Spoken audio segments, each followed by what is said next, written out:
کہ بھوک کی تڑپ کہ تاروں میں ہاتھ پھیلانے کی ذلت آخر ہوتی کیا ہے؟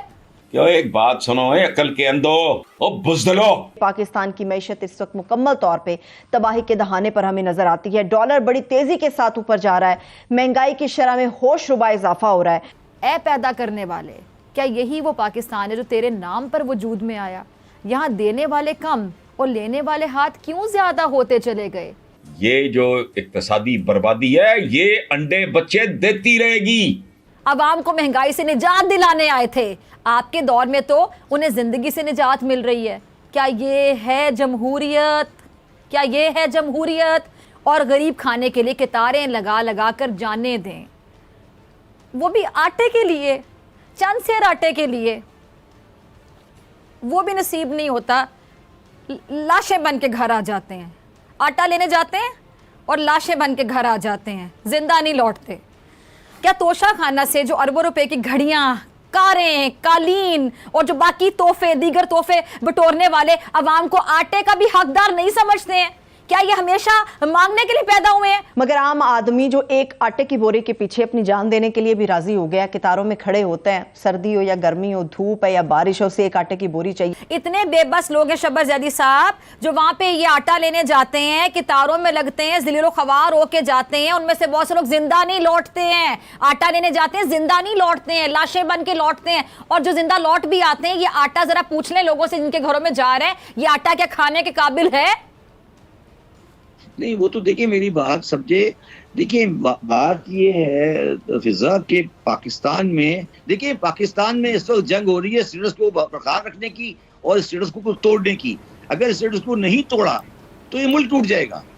اگر آپ نے اسٹیٹس کو نہیں توڑا تو یہ معاشرہ قائم نہیں رہ سکتا. میں دوبارہ کہا کہ کوئی بھی معاشرہ ظلم کے ساتھ قائم نہیں رہ سکتا, کفر کے ساتھ قائم رہ سکتا ہے.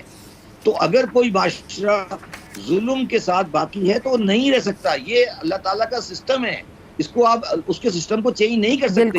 اس کو یہ نہیں چاہیے کہ لوگ اس کی عبادت کریں, اس کو یہ چاہیے کہ بالکل نہیں کر سکتے, چینج نہیں کر سکتے قدرت کے نظام کو. بالکل نمازیں نہیں چاہیے آپ کی, آپ کے روزے نہیں چاہیے, اس کو آپ کے مخلوق خدا کو روزی چاہیے, روٹی چاہیے. اس کو آپ کی حج زیارتیں عمرے نہیں چاہیے. $500 کا کمرہ ہے اس وقت عمرے کے لیے, $500, اور پاکستان میں سب کی اوور بکنگ چل رہی ہے. آپ پوچھیں نا, میں اکثر سوچتی ہوں کہ اگر کوئی حکمران واقعی یہ محسوس کرے کہ وہ حکمران ہے, اس کے کندھوں پر کتنی بڑی ذمہ داری ہے, وہ روزے محشر جواب دے, تو میرے خیال سے ان کو تو راتوں کی نیند ہی نہ آئے, ان کو راتوں کو نیند ہی نہ آئے. نہیں, دیکھیں میری بات سنیں, دو حکمران دو ہوتے ہیں. ایک حکمران ہوتا ہے جو ملوکیت قائم کرتا ہے, ملوکیت ہے, یہ حکمران نہیں ہے, یہ غاصب ہیں. اس کو بولتے ہیں غاصب, جنہوں نے حکمرانی پہ قبضہ کر لیا ہے. یہ غاصب ایک پارٹی نہیں ہے. پاکستان میں ایک راز یافتہ طبقہ ہے جو غاصب ہے. پاکستان کے 372 جو M P A M N A ہیں, ان میں سے 300 ایم این اے وہی ہیں, وہ پارٹیاں جیت کر کے آئے ہیں, چاہے آپ ان کی لسٹ اٹھا لیں. تو یہ ایک غاصبوں کا طبقہ ہے جو پاکستان کے اوپر حکمران ہے, آج سے نہیں ہے, یہ پہلے دن سے حکمران ہے. تو اگر آپ اس کو چلائیں گے تو اس کا یہی نتیجہ نکلے گا. 70 اور 71 میں ہم نے دیکھا, یعنی کہ 2 لاکھ ملک ہوا, اس کے ساتھ انہوں نے جوڑ دیا. ان بیانات کو آپ کس طرح سے دیکھ رہے ہیں؟ جب آخری بات کی نا 2 لاکھ ہونے والا, پہلے یہ عمران خان کہہ رہا تھا کہ اگر یہ الیکشن نہ کروائے تو یہ 2 لاکھ ہو سکتا ہے, 1971 ہو سکتا ہے. تو یہ پہلی بات تو یہ ہے کہ ریورسل آیا ہے.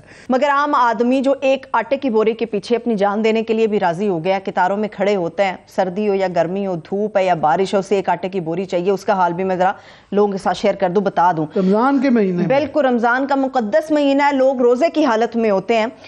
مہنگائی اوورال آج 35% سے زیادہ تجاوز کر چکی ہے. شرح سود کو نہ کرتے کرتے اس گورنمنٹ کے اندر 8% سے زائد اضافہ شرح سود میں ہو گیا. بجلی 68% مہنگی ہو گئی, گیس کی قیمتیں 112% بڑھ گئی ہیں, پیٹرول ایک سال میں 81 روپے اور ڈیزل 103% مہنگا ہو گیا ہے.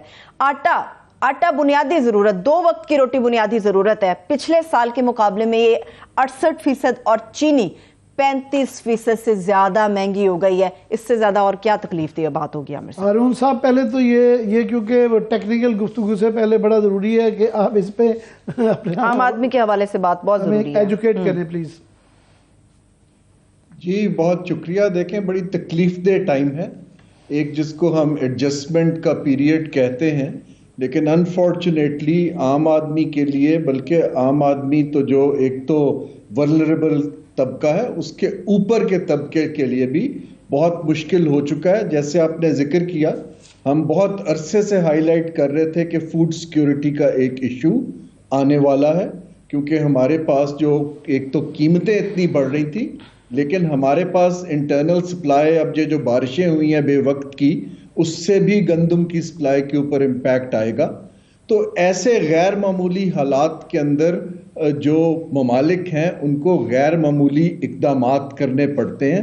افسوس کے ساتھ یہ کہنا پڑ رہا ہے کہ ہم اس کو اسی اولڈ سکول کے لینس سے دیکھ رہے ہیں.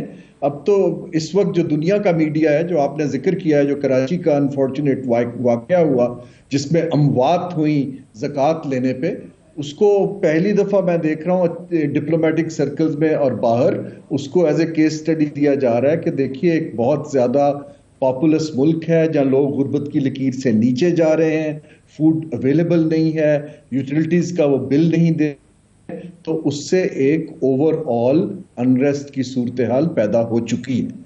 اب یہ جو صورتحال ہے، اس کے اندر جو ابھی ہماری ایگزسٹنگ پولیٹیکل موومنٹس ہو رہی ہیں، انفارچونیٹلی اس کے اندر مجھے کوئی غیر معمولی اقدام اٹھانا تو کم، پھر سے الیکشن لنک پاپولسٹ اقدامات دکھائی دیں گے، جس کا ایک نتیجہ غالباً اس کے لیے ہماری اشرافیہ بھی تیار نہیں ہے، اور اس کے لیے بہت سے جو لوگ اینالائز کرتے ہیں اس کو سمجھنے سے قاصر. ہارون، ابھی کھوسا صاحب جو ہے وہ اسحاق ڈار صاحب کو نا جادوگر فرام جدہ کہہ کے گئے ہیں، تو وہ روز ایک نیا کلیم کر دیتے ہیں کہ ابھی IMF کا وہ ہونے والا ہے، ابھی خوشحالی آنے والی ہے. اقرار بھی نہیں کرتے جو کہ جو حالات برے ہونے کا، اور وہ